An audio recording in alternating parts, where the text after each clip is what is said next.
Finding myself at a loss for words, and the funny thing is, it's okay. The last thing I need is to be heard, but to hear what you would say. Word of God, speak. Would you pour down like rain, washing my eyes to see your majesty, to be still and know that you're in this place.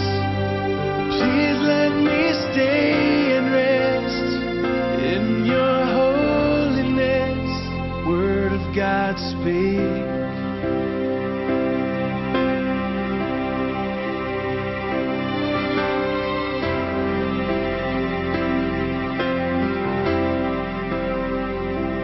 Finding myself in the midst of you, beyond the music, beyond the noise. All that I need is to be with you, and in the quiet, hear your voice. Word of God, speak. Would you pour down like rain, washing my eyes to see your majesty, to be still and know that you're in this place. Please let me stay and rest in your holiness. Word of God, speak.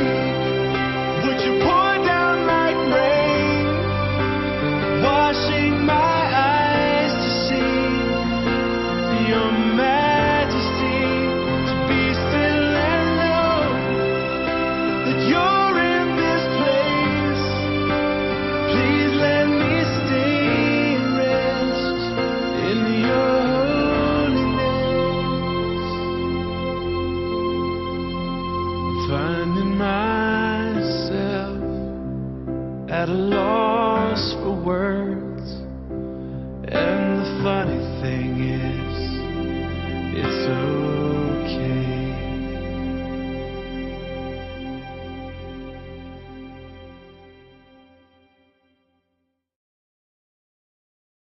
Welcome, everybody. Thank you for coming. It's an exciting time for me to in a sense, take a stand in a way that I never have before with respect to who I am and what I believe, and it's been an incredible journey to get where I'm at, to get to this point where I would be in front of anybody saying anything about God. Is quite an amazing thing, really, and so you'll have to bear with me in some ways, as this is something I've never done before. And but I do feel that I have something to say that that I haven't heard in the way that I think that is most useful to the church, to the people that are believers of God. And so I'm going to start, in a sense, laying some background that hopefully we can build on. And one of the things that I've always struggled with in my Christian walk is this idea that somehow that we as Christians or believers in God can have free will, that we can that we can at any point make any decision that we want at any time about anything, but at the same time that there is this idea of a set time, that there's this component of determinism that is a part of our existence. And so I'm going to first talk about that in terms of set time, in terms of how Jesus might have seen these events as set times. and then the great theologians of business traders who are very religious people, and how that might apply to their life as well. So in a sense, that's very strange. So let me just start out with Christ. That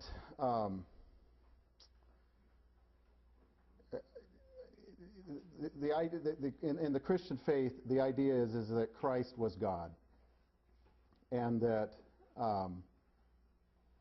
he was this perfect man, that he did not sin, and that separate from God the Father, there was nothing that he could do that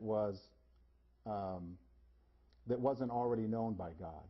So God the Father, Jesus, and there was this relationship between the two of them that it says in Romans that even Jesus could not do anything that didn't please the Father.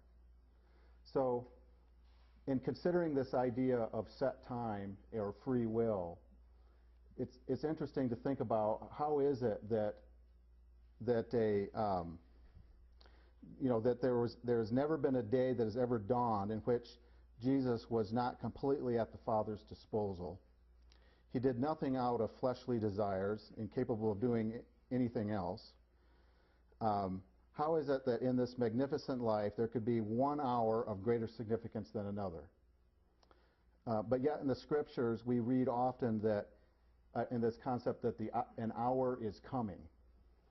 And he was perfect, but yet this hour, this specific set of time of this specific hour is the hour for which he lived. So here's God, perfect, completely in connection with God himself. There's Jesus, but there of all of that time, there was 1 hour that was supposedly more specific and more of importance than any other hour of Christ's time. And so there's several references to this in Scripture.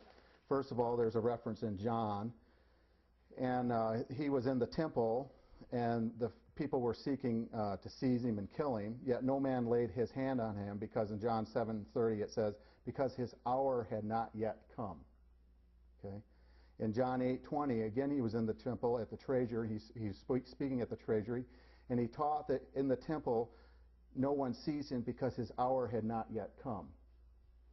John 13:1, now before the feast of Passover, Jesus, knowing that his hour had come and he should depart out of this world to his Father, again he was at the Passover and he thought, okay, here's the time where his hour had come. And then John 7, these things Jesus spoke about, lifting up his eyes to heaven. He said, Father, the hour has come, glorify thy Son, that thy Son may glorify thee. So what was this hour? This one that was more important and more specific and better, and the reason for which he was here.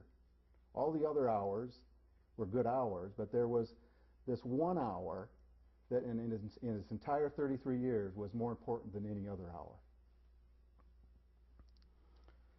And it is the hour without which the Lord Jesus would have been born to live in vain.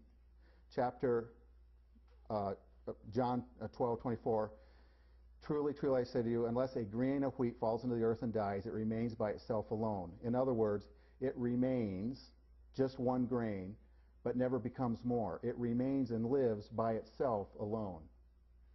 So it's this idea, he's equating himself to a grain of wheat or a grain of corn.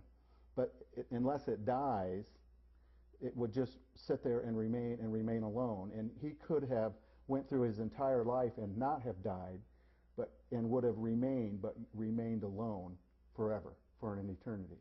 Okay? But for this hour, the Lord Jesus would have been born to live and remain forever eternally lonely. He could have remained and lived but alone. So set times, this idea of a set time, that there was time that was more specific and more important than any other time, that even in the life of Christ, we can see in Scriptures where a set time is important. It's interesting that if you were to, I think it's interesting at least, that if you were to take the, I had Steve Zano, our manager, a partner here at Integris Capital. This is, I think, Baidu. It's a stock, okay? And this top chart is a daily chart. And what that means is that every one of these black things, these candles, represents an entire day's worth of trading, okay? And then this chart, every one of these candles represents 10 minutes worth of data, okay? And in this chart, every one of these candles represents 1 minute worth of data. So this is a time of several months of every one of these being a day. There's over a year's worth of data on that chart. And you notice that there's a pattern to this data. Like for instance, if I draw this up, it comes up and then it comes down. There's another one here. These are called legs, where you have a leg up and a leg down. There's a pattern that gets developed within the data, in this case, daily data, okay? If you look down here at the 10-minute chart, if you take this little area right here that Steve has exploded, and it explodes into this amount of time, okay?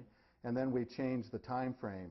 But the idea is that you see the same type of patterns over and over and over again. This is a pattern going up. This is one coming down. But you see the similar patterns in the data, okay? If you take this and you explode it into this, you notice that you still get patterns in the data. And these patterns are always self-similar in nature. Can you guys see that? Okay. So self-similarity is something that emerges when people are making random decisions about anything. It's called, the mathematician that brought this out was called Mandelbrot. Okay. And he discovered that these things are called fractals. Anytime that you see a self-similar pattern and you see it over and over and over and over and over again on different time frames, in a sense, they're called fractals. And that's become a very important or a hot topic in nature. But the thought, or people that are studying it a lot right now. So the thought has always been that if you take somebody that's making decisions like this, and if you plot the data associated with those types of decision matrices, you end up with something that looks like this. It's called a random Gaussian distribution. It's called a random walk. Okay? You end up with something that the distribution of those decisions looks like something this mathematically. You have a middle, and you have a little area off to the left and a little area off to the right, and these are standard deviations off the mean, and you end up with this kind of a distribution for random excited stuff, okay? So you would think that people sitting out here not knowing each other, completely detached from each other, completely thinking on their own, completely independent, that you would ultimately have a distribution of data that is very random in nature, and it would look like this on a chart, okay? In reality, what happens is that it doesn't look like that. When this data is charted, you end up with something that looks like this.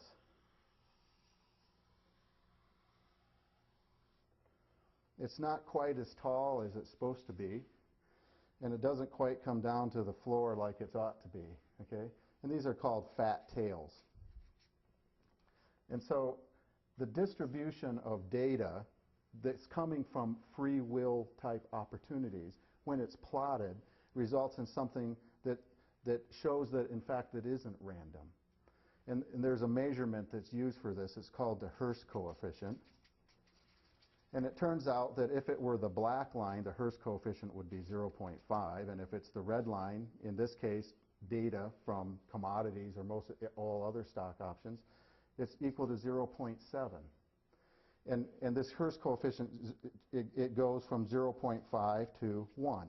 As you're closer to 1, it's an indication that there's more determinism.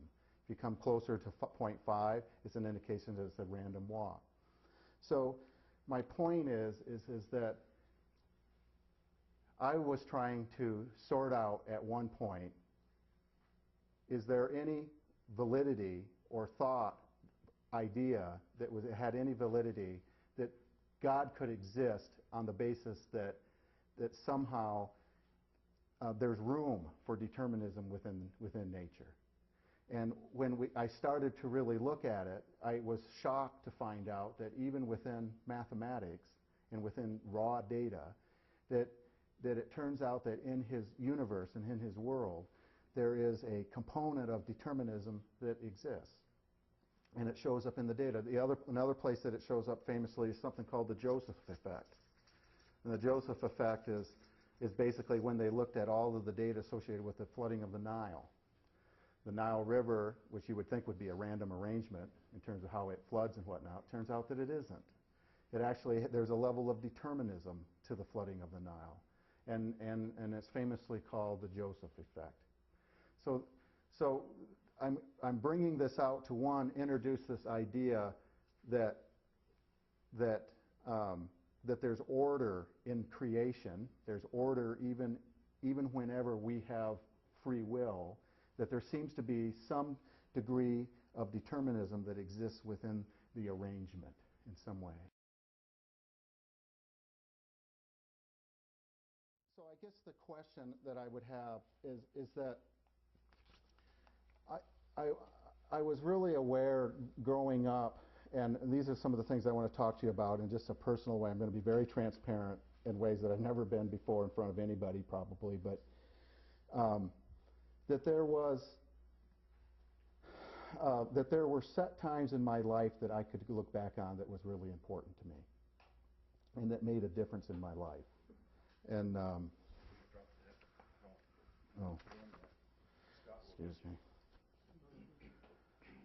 So I was born. I was born into the Jackson family in Sturgis, Michigan. Back in 1962, I had a brother that was younger, 4 years younger, and a sister that was 1 year older.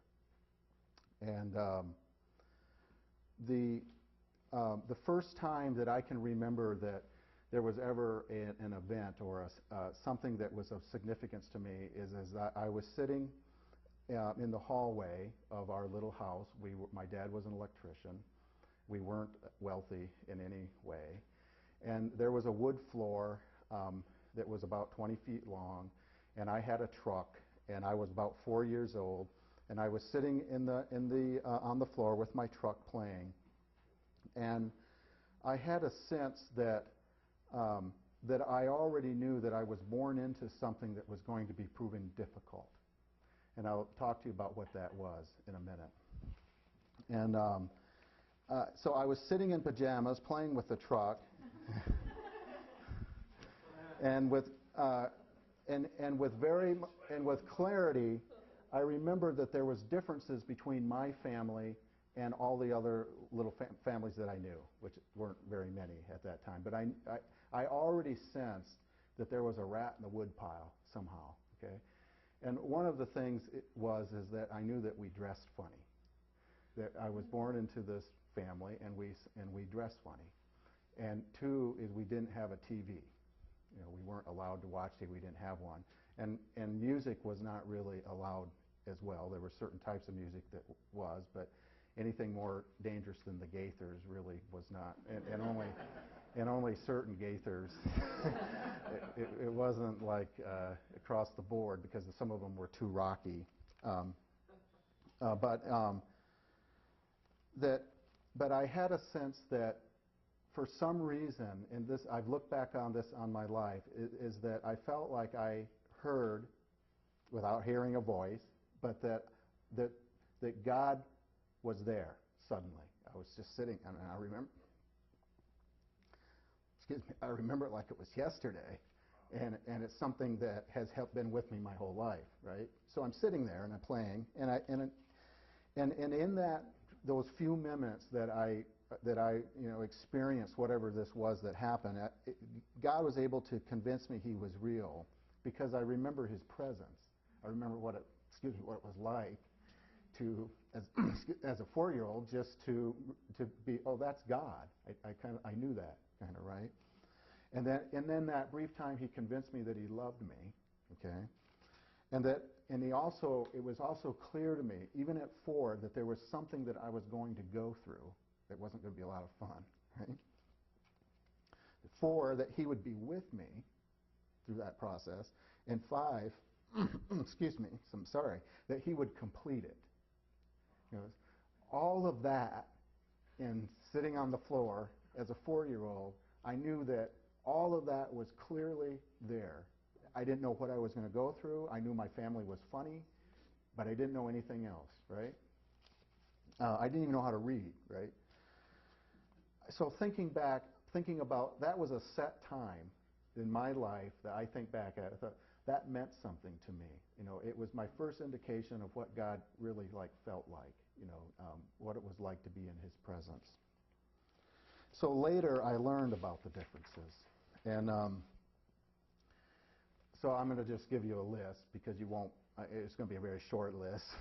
But basically, my family made the Amish family look like liberals that lived in New York. You know, basically, my family, my parents were Methodist, Baptist. They were some form of you know, religious doctrine. They were like everybody else, right? But back in the 50s, specifically between 48 and 52, there were a lot of tent ministries in America. And I don't know if you guys are old enough or even familiar with it. I was born in 1962, but there was a gigantic movement in the Christian circles surrounding tent ministries, specifically healing ministries, and where people would lay hands on people and they would get well, right? And Oral Roberts spun out of that time. Billy Graham was had a big tent and went around. And another entity called William Branham. And William Branham was less known. He was more radical than everybody else. But by far and away, there was demonstrations of God's power in his meetings that far eclipsed everybody else's. Okay? They were amazing things. Okay? And my mom and my dad, being normal like everybody else, somebody was sick in their family. And I believe it was a hearing issue. And they dragged this poor guy to one of these services, and he was prayed for, and he was healed. And so to my family, it was like, holy moly, what's that, right? So they witnessed a healing in a Branham meeting, right? So my family, my mom and my dad, and to some degree my grandparents on both sides, they started attending Branham meetings. And there was this frenzy around wherever Branham showed up, they went. So Chicago, southern Indiana, Michigan, and different places like that, my family would go to these meetings. And I remember being dragged along as a little kid, 3 years old. I was very small. I remember actually being in one of these meetings in Chicago. I remember actually my mom walking into this Coliseum. There was hundreds or thousands of people, and I was being then carried down in between these pews. That was my really only memory of this stuff. But it greatly affected my family. They saw something that in their minds was very real, you know, people being healed, you know, and they didn't have any place for it in their mind. And so they believed it. They said that there's something to this. Well, it turns out that this particular gentleman had a lot of doctrine about what he believed that was hosed up, okay? And my family didn't ever figure that out, okay? So it turns out that I was born into this arrangement that in every way felt like a cult. There was isolation of the worst kind. And I wrote down some things this morning. Branham predicted, for instance, that the rapture was to occur in 1977. So I was born in 1962. So I never really anticipated living past my 16th birthday. So that's something that a kid has a hard time dealing with when you're growing up, thinking that you're not going to survive, right? And so that was the way it was. I never really anticipated living past the age of 16. I never really dwelt on it, but I just felt like the rapture was going to happen, and the poor saps that didn't know about it were out to lunch, but I'm glad that I did, and, you know, it was just, you know. So we moving along, and of course it didn't happen. And so there's consequences to all of this stuff, right? And so making and having friends outside our immediate belief system was not encouraged. It was because they didn't want the influence of somebody that didn't believe the same way we did with my family. The bad thing is that extended itself even to cousins. So it was, even if cousins were not dressed properly, they would be asked to go home because they weren't dressed properly, right? And so it was very isolating as a kid. Engaging in sports was not permitted. It wasn't that there was anything wrong with sports, but that you had to dress a certain way. So when you're a teenager and you have to explain to your peers why you're not swimming with everybody else, and you're handing out towels in the locker room, it's a tough deal. And my sister had it worse because she had to wear dresses, and she couldn't cut her hair, and it was, there was all these rules placed on people, and so it became, higher education was not considered good. And so for me, being analytical and being inquisitive and wanting to learn, there came a point to where I'm suddenly getting good grades in school. I'm not in sports, but people are starting to recognize me for being, getting good grades. And I'm like, I don't know what to do with this. I'm like, I don't, so I kind of just hibernated. I kind of like played stupid, took lesser classes and things like that, just to not expose myself, because I don't know how to handle, what do I do about being able to get a good grade or take a test or that kind of thing. So essentially all other forms of Christianity, meaning everything else, was wrong, essentially what it came down to. And unless you were following the prophet, you didn't have the whole truth, which meant that if you were female, you couldn't pray unless if you cut your hair, God would block your prayer, and everyone else was wrong, and so there was no safety net. So there was no place to like step out of this arrangement and into some safe place, because there was no floor. There was nothing underneath you, right? I mean, you were there and you were stuck, and you couldn't get out, right? And it was terrible. It was awful growing up that way. And it even, it extended itself to doctrine. And, when do you receive the Holy Spirit has been a big debate among all Christians. And when does that happen? And, Branham taught that, well, you didn't have it unless you believed his message.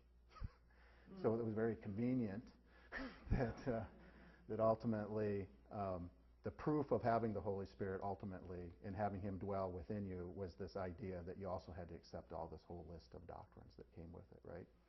So you were trapped, literally trapped in an amazing way. So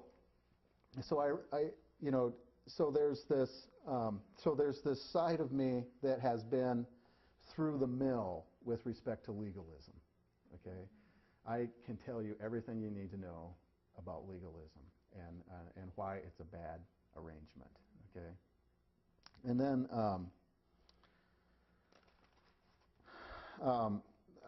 so this is a side note, but one of the things I thought about at that time that was kind of a light to come on for me is that the reason that people are legalistic often is because it's so convenient in helping them sort out who's right and who's wrong, and also it helps them know that they're right. So it's a great gig if you can get it going for yourself and become part of it. It's a good arrangement, right? So what happens is that I ended up being confused and ultimately graduating from high school, still with never dating anyone or anything like that. And at some point I decided that, my dad was an electrician and my grandfather was an electrician, so I came from this long line of electricians, so I had no choice but to be an electrician, really. It was the only thing that was open to me, and education wasn't really allowed, so I became an electrician. And after high school, I went to work for my father, and I worked for him for 6 years and got very proficient at wiring houses and farms and factories and motor control systems and all of those kinds of things, until one day I figured out that I was doing kind of everything that my dad was doing, and I didn't know what else to do, and I thought, I'm going to go to school, which was by far and away the largest decision that I ever made in my life up to that point, was this idea that somehow I would risk my eternity and go to school. And I was also at that time starting to wear shorts, and I know, and it was awful, but and so I wanted to learn how to play tennis, right? And I wanted to learn how to play tennis, and so I picked up a racket when I was 18, and I started playing in sweatpants, which seemed like a good compromise. You know, it wasn't jeans at least,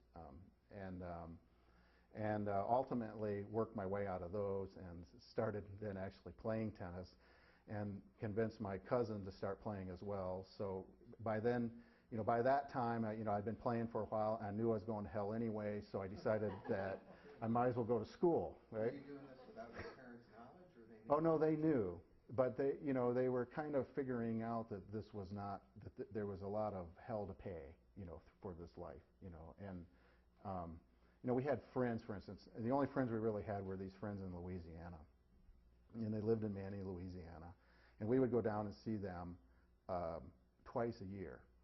And we started in 1972 and ended in 1978. And the reason I know is because of what happened. But ultimately, they were our friends. They were our only friends, really, as kids growing up that were, that we would go see. And they were Branham people, and they all wore long dresses and this and that. But around 76 or so, my dad decided to get a camper, and we were going to go camping. That upset our friends in Louisiana, and decided that was too out there for them, and they stopped being our friends. So the only friends we had ultimately didn't want us to be friends anymore, because we were now camping, of all things. So you guys, in shorts.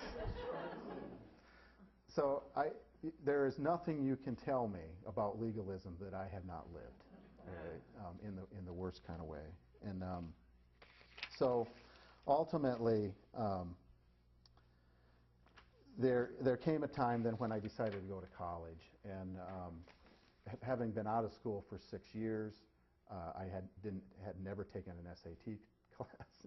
SAT. I mean, what do you do? I mean, my grades they were okay. I mean, but I really at some point quit trying, and because didn't know what to deal with it. So I went down to this engineering school down in Indiana, northern Indiana. It's called Tri-State University. I knocked on the door and I said, I'd like to come to school. And it was a private school. And they said, well, you can't, because you don't have all the credentials. And I said, well, I have money. I've been working. I can pay.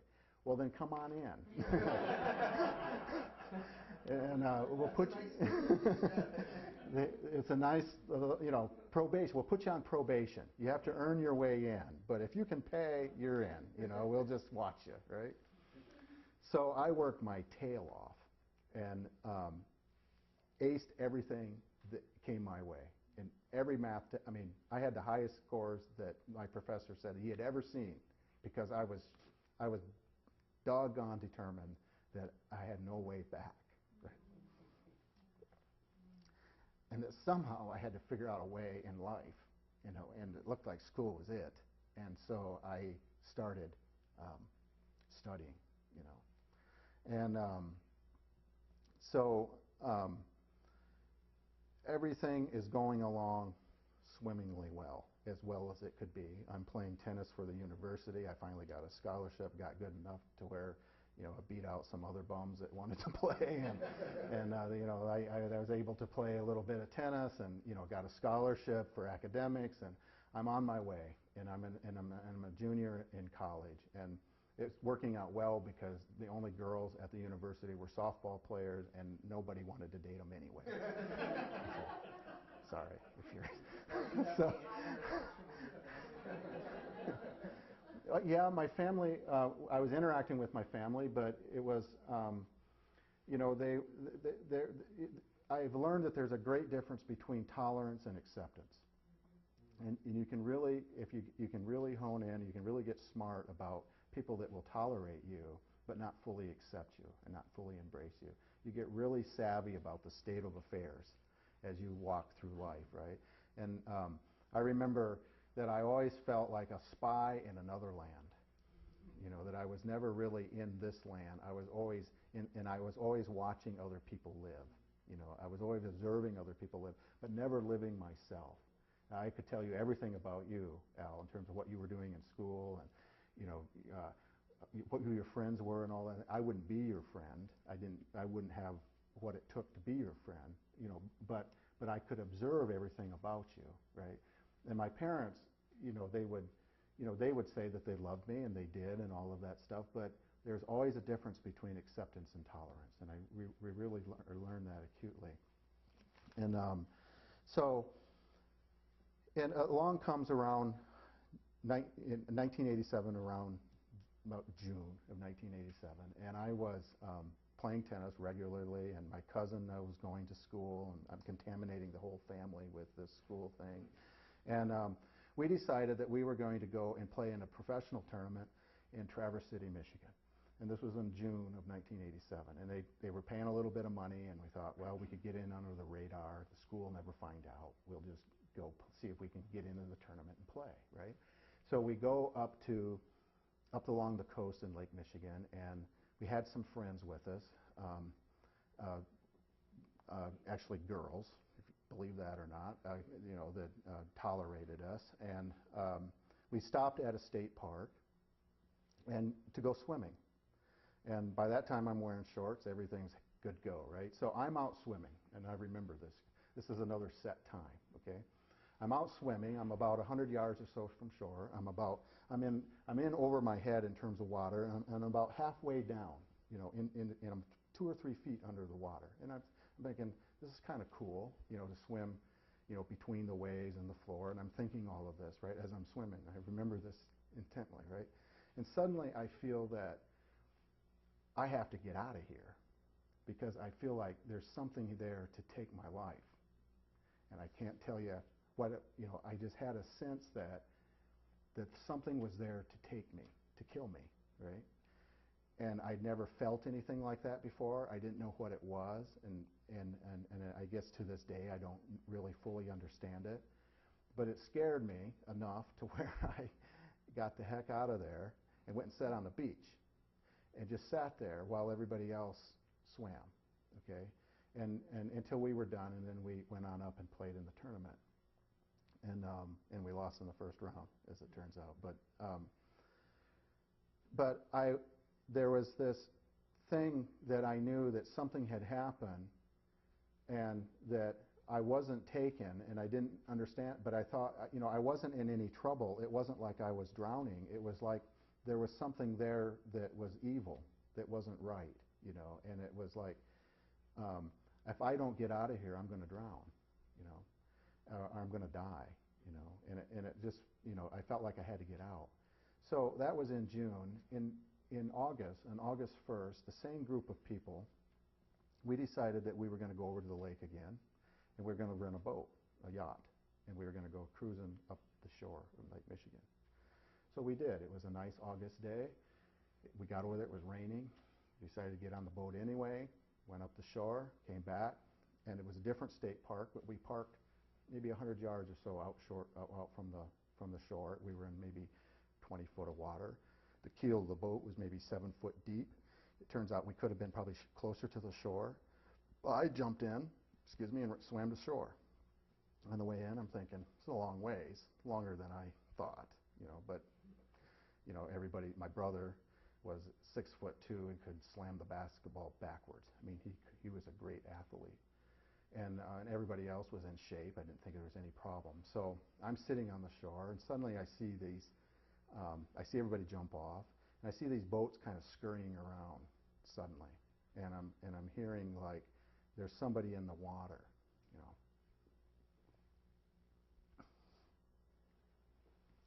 So I'm sitting there, and I'm like, it's confusing because there's boats, people speaking on microphones, and there's noise, and I don't understand what's going on. And then finally, somebody had got back to the boat and had saw me on shore and said, "Hey, Paul, David's under the water. We can't find him." Yeah, it was my brother. And so I I didn't know what to do. I had just went through life saving classes. And so somehow in my mind I thought I can organize a party to help saving. So I organized about 50 people in like 30 seconds. I said, they were all, everybody could see now something was going on. I said, I need 50 people. We're going to go out and we're going to form a line and we're going to dive down and we're going to take 2 strokes across the bottom and then we're going to come up and then we're going to go down and we're going to do this until we can't do it anymore. And we're going to go arm's length apart, right? So we all swam out, which was a long ways out to where it was, and we all started to do this down in it. And we did it until I thought, this is, I'm going to drown or somebody else is too. So I called it off. I said, we can't do it. We got to stop, right? So they called in the divers, and ultimately they pulled my brother out, and he's as blue as you could be, and dead. They rolled him into the bottom of a boat, and it was devastating. 3 o'clock, August 1st. I'm sitting there. I recognize that, our family's life has just changed. He was to be married. He was going to ASU, and everybody's life was just suddenly a lot different, right? And I'm thinking, wow, how am I going to? With this information, it's going to screw everybody up, right?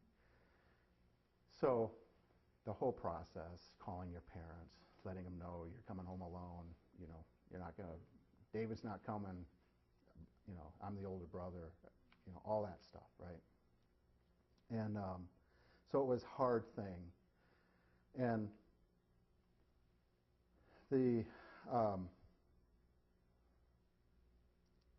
in that time, I was praying to the Lord and I was saying, Lord, why didn't you take me? I said, 6 weeks ago, I was there, in the same lake, feeling like I could have drowned. Why didn't you take me? And that was my prayer to God. Why David, not me? And the answer, and I don't get answers that often, but the answer was kind of strange. It was not now, 47, 48. That's what I heard. 47, 48. And I thought, okay, it must be that I'm going to die when I'm 47 or 48. I don't know what else to mean, but it looks like I'm not to die now, and that was the answer. I'm not to die until I'm older. And so I never spoke to anybody about that. Never told Lisa. Never knew until just recently that was, and now I'm 49, but that was something that happened back then, right? So I had this in my head, 47, 48, right? And so I stopped my life, left Tri-State University, came out to Arizona State University where my brother was, and lo and behold, I met Mr. Greg Forney, wherever he's at. Greg was the first person that I had met outside of Branhamism that had a relationship with God that was of any significance to me, that in any way mattered to me. It was the first guy that I saw that confronted all of my doctrine about Branham and all of this stuff.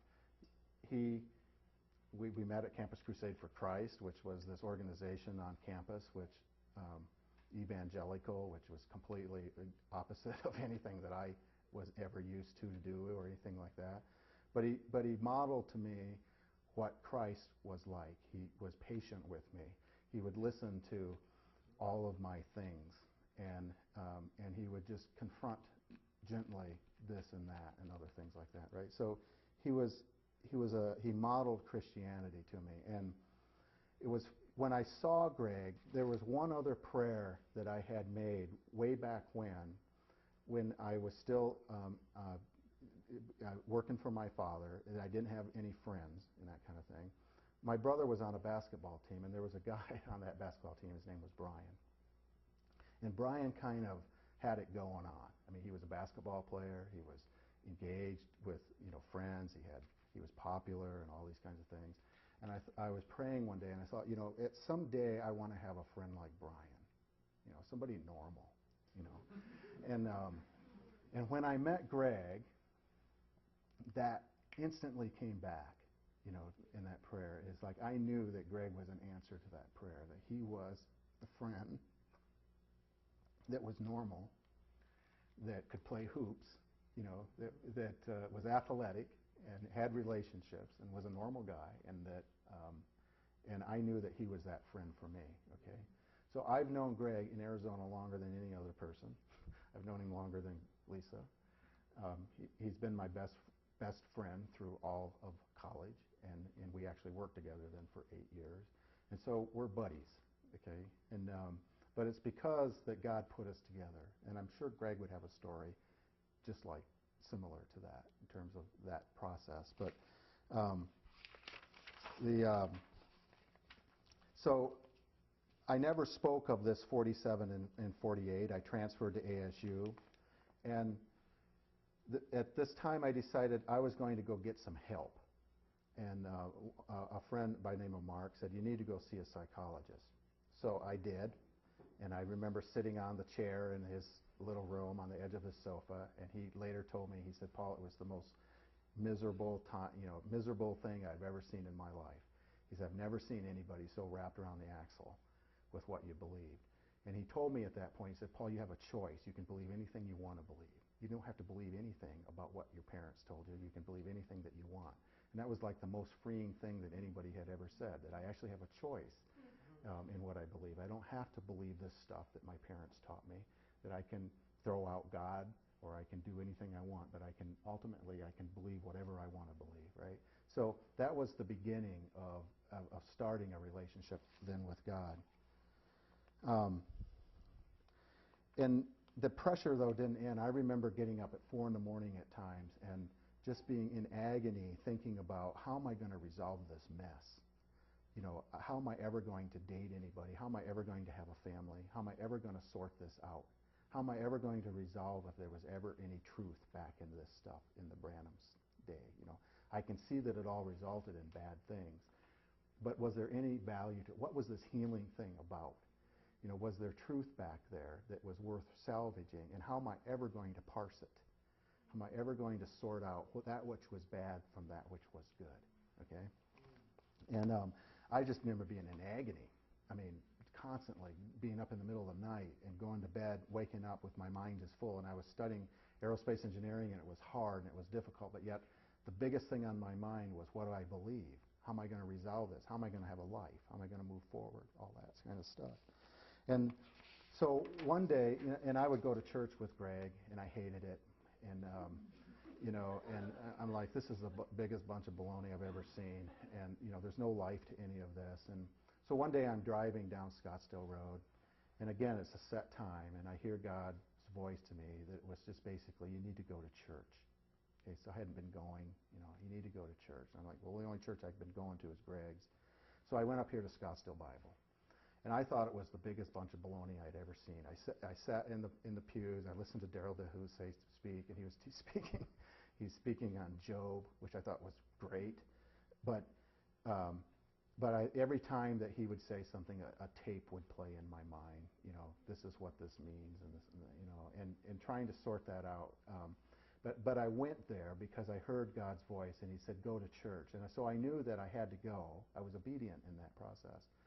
So my only point here is that out of that one act of obedience, I met Lisa, right?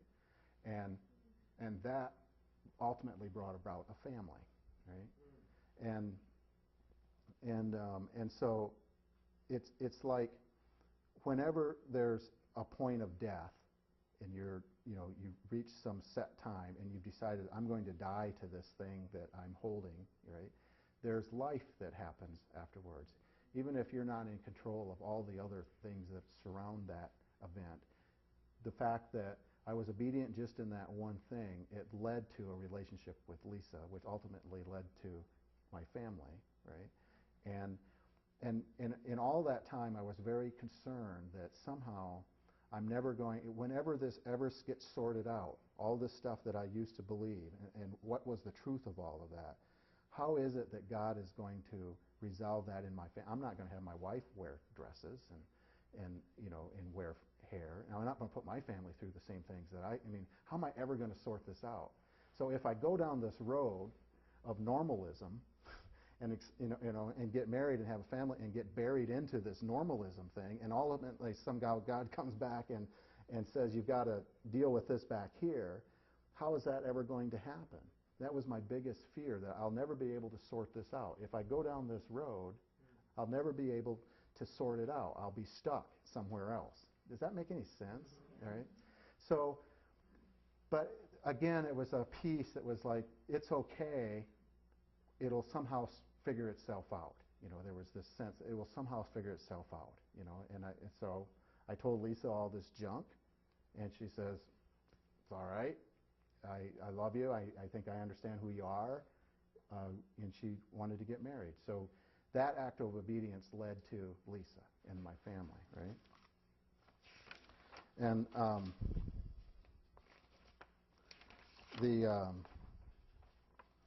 so from there, it was, I have a family. We're now going to go to church. I still haven't resolved this whole thing about what I believed, but the evangelical church was as good as any of them. And Scottsdale Bible was starting a church, so we went to Northridge. We went there, and I tolerated it, basically. I couldn't see where there was any power in the arrangement, where there was really anything that I could see like God in people, but I could also see that as soon as you zoomed out and looked at people as a whole, like, more than one and conglomerated it all seemed to get fuzzy on me. I'm like, I don't see where God's even in this. I don't see where there is any power in any of this. And I would look back and I would see, well, all that healing that took place and all these wonderful things that happened back there, they are gigantic in comparison to where we are now, And so, but I don't know how to deal with it, and so I figured this is my lot in life. I have to keep going, I don't know how to sort it out. I'm not smart enough to figure it out. I'm just going to go. I know I'm supposed to go, and God's in it somehow. We're going to figure it out. So 15 years go by, and Northridge is growing. At some point, I was asked if I wanted to be an elder at Northridge, and I'm like, I'm here. I mean, I don't necessarily see where these other elders are doing any good either. So I might as well, join the party. Maybe I'll learn something, right? And so I did, and I loved it. I thought, there was I liked all parts about it, and still didn't see where there was any power in the arrangement, but I could see that there was stuff going on, that God would use this organization and use people, and good things were happening. It was all good. I just felt it was weak in comparison to what I thought it could be, right?